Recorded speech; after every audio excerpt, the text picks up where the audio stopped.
Ana pengen tahu Zat, sebenarnya ilmu buat ngeruqyah itu sendiri itu khusus buat orang-orang yang udah alim, udah belajar agama, tauhidnya udah tinggi gitu. Atau semua orang Hmm. awam tuh harus tahu sedikit lah minimal tentang ilmu ruqyah itu sendiri. Tapi berarti masuk ke ini ya. Di pertanyaan antum nih masuk pentingnya ruqyah ya buat Pentingnya orang awam ya. ruqyah buat orang awam. Ya, ini masuk ke situ ya. Ya. Jadi gini, eh, pertama seberapa penting sih misalkan ruqyah ini buat orang awam gitu kan seberapa penting? Pertanyaan seperti itu. Ya. Maka jawabannya kita bertanya seberapa penting ruqyah itu untuk orang awam? Ya, kalau kita merujuk kepada hadis-hadis sahih yang mulia, maka kita akan menemukan ruqyah itu sendiri adalah obat ya, atau doa-doa yang dibaca dan ditiupkan. Nah, pentingnya untuk orang awam adalah ya, pertama adalah penanaman tauhid ya, di mana orang sekitar kita kaum muslimin ketika dia mengalami sakit, mendapat ujian sakit ya atau ada penyakit dalam tubuhnya. Nah, pertama kita mengajak orang-orang awam untuk meminta hanya kepada Allah. Ya, minta hanya kepada Allah. Ya. Sebagaimana kita tahu dalam surat Al-Fatihah, iyyaka na'budu wa iyyaka nasta'in. Hanya kepadamu kami menyembah dan hanya kepadamu kami memohon pertolongan. Ya. Bahkan dicontohkan di dalam hadis sahih yang mulia ketika sakit langsung minta sama Allah. Ya Allah sembuhkan sakitku. Ya Allah aku sakit di bagian kepala, sembuhkan sakit kepalaku. Nah, Rasul mencontohkan dengan membaca Bismillah 3 kali, lalu Al-Fatihah. Ya, ini adalah ruqyah. Jadi kita ajak orang-orang awam dengan ruqyah mengenalkan mereka bukan hanya tentang gangguan jin dan sihir, tapi mengajak kepada mereka ketika kita sakit, Allah yang Maha menyembuhkan. Ya. Wa idza maridtu fahuwa yashfin dalam surat Asy-Syu'ara ayat 80 ya kan. Ya, artinya ada penekanan tauhid di dalamnya. Sehingga orang-orang yang mengalami sakit dia langsung tertujunya pada Allah terlebih dahulu. Ya. Setelah itu baru dia usaha berobat kah, dia berusaha bekam kah, ya. Dia berusaha minum madu dah dengan cara-cara yang lain. Nah, itu untuk orang awam gitu. Jadi penanaman tauhid itu. Jadi penting dia mau tahu ruqyah itu. Dan tadi kalau pertanyaan antum, apakah ini hanya untuk orang khusus aja? Enggak. Selama dia orang Islam, ya tadi dia bisa baca Quran. Kalau dia nggak bisa secara langsung dia bisa baca Al-Quran dan dia bertauhid sama Allah Subhanahu Wa Taala benar dan menyampingkan segala bentuk kesyirikan, ya semuanya bisa seperti itu. Ya enggak? Ya. Oke. Eh, Tadi antum bilang kan ruqyah itu buat semua orang kan ya. Tapi kalau Hmm. sejauh yang Ana lihat di antara penuntut ilmu agama sendiri yang mutakhosis di ilmu ruqyah itu belum sebanyak kayak ilmu fikih, ilmu hadis dan lain-lain gitu. Zat. Kalau menurut antum Ah, seberapa ya. penting seorang penuntut ilmu agama tuh harus belajar ilmu ruqyah gitu. Pertama yang Anda perlu luruskan, ruqyah itu bukan nggak sederajat, maksudnya bukan ilmu yang sederajat dengan ilmu Al-Quran dengan ilmu hadis. Ya, dia adalah bagian daripada Al-Quran dan hadis gitu. Dia bagian daripada Al-Quran dan hadis, bagian daripada fikih, bagian daripada tauhid. Ya, ada. Jadi Eh, dia bukan ilmu khusus. Berarti kalau orang belajar hadis, berarti dia belum belajar ruqyah gitu. Ya, sebetulnya orang kalau belajar hadis, dia sudah mengetahui kan sabda-sabda Rasulullah SAW. Di situ ada, ya enggak? Kalau dia baca penjelasan para ulama, dia membaca kitab, ya, kitab tip misalkan dalam Sahih Bukhari misalkan, ya di situ ada anjuran-anjuran berobat, nah ada ruqyah. Jadi eh, ya itulah. Jadi memang eh, ini jadi Anas sedikit cerita sedikit sebenarnya. Jadi ada guru Anas itu sesal ya. Beliau itu ketika itu ada salah satu dosen Libya, ya, Allah terkena sihir, ya. Jadi dia suka kesurupan, ya, enggak? Ya, enggak menutup kemungkinan ya mau syekh kabir gitu kan. Ya, Ya, bahkan sekelas Rasulullah SAW aja terkena sihir ya enggak? Ya, betul atas betul. rambut sisiran rambutnya. Ya. yang diletakkan di Bir Maunah itu. Nah, akhirnya didatangi oleh dua malaikat, ya, yang satu di atas kepalanya, yang satu di depan kakinya. Ya, akhirnya mengatakan bahwasanya dia kena sihir. Lalu, dikabarkan oleh Aisyah. Akhirnya Aisyah mengambil rambut tersebut gitu. Ya.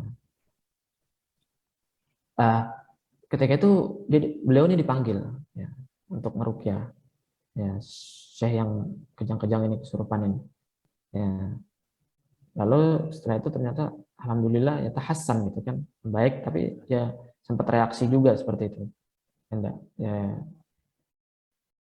Terus ketika itu syekhnya yang lain mengatakan, Allah, nanu nata'allam, kita belajar itu dari kitab teori, lakin anta tatbik mubasyarah gitu.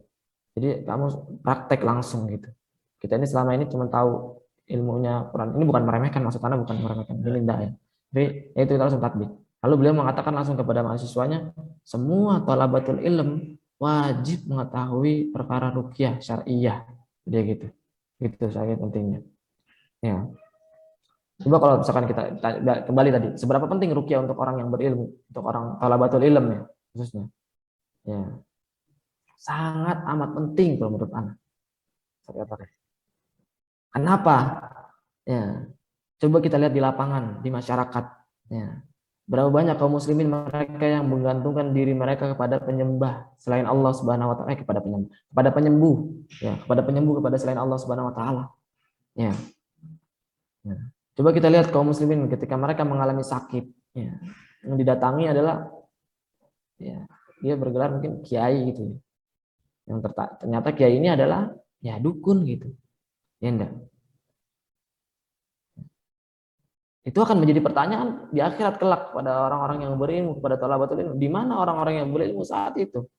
Sampai membiarkan, ya, umat Islam itu, sebagian mereka, sampai membiarkan saudara kaum muslimin yang lainnya justru malah berbuat syirik kepada Allah Subhanahu Wa Taala. Ya, dengan salah datang kepada orang, salah datang ke orang gitu. Ya enggak? Ya.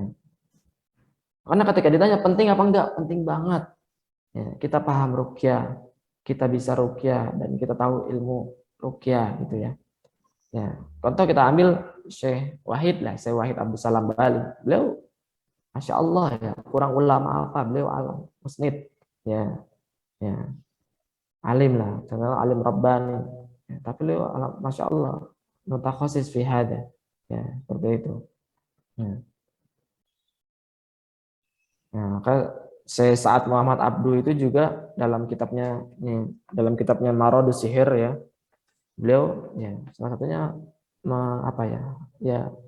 membantah sebagian ustadz gitu yang menyampingkan perkara ruqyah ini.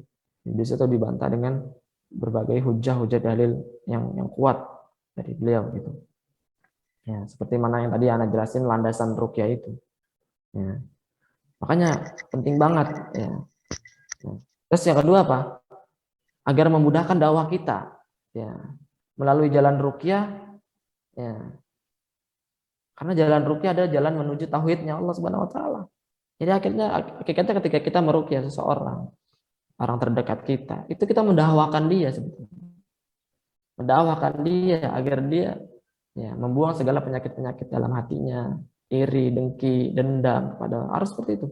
Kan sebelum membacakan, ya, Al-Quran kepada dirinya, menyentuh bagian-bagian tubuh yang di situ menjadi tempat sarang bersemayamnya jin, ya, itu kita lakukan mediasi dulu, ajak dia istighfar, ajak dia melupakan kesalahan orang lain, ya, dendamnya dihilangkan, jangan sampai ada dendam, karena itu nanti yang akan memudahkan, ya, keberhasilan ruqyah tersebut. Ya, jadi mengajak dakwah tauhid agar dia meninggalkan kesyirikan. Ya, jadi lalu jalan ruqyah juga jalan mudah gitu. Kenapa mudah? Karena orang-orang yang mengalami sakit, ketika dia meminta ruqyah tanpa disadari si pasien ini seperti dia mendatangi ke dokter kan. Kalau orang datang ke dokter, ya enggak, dia kan akan menuruti apa yang dikatakan dokternya.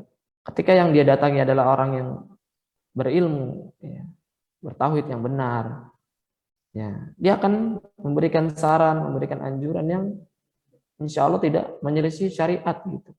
Ya, enggak. Lain halnya ketika dia datang kepada orang yang tidak, maaf kata tidak berilmu gitu. Ya, enggak. Yang dia hanya mengharapkan keuntungan dunia misalkan. Ya, enggak. Coba kita misalkan antum menemukan ya orang yang sakit parah misalkan akibat bela diri tenaga dalam. Nah, kalau antum seorang dai, tiba-tiba antum ngasih tahu, nggak boleh belajar bela diri, dalamnya ada syirik, nggak boleh. Ya, ya, lu dosa nih.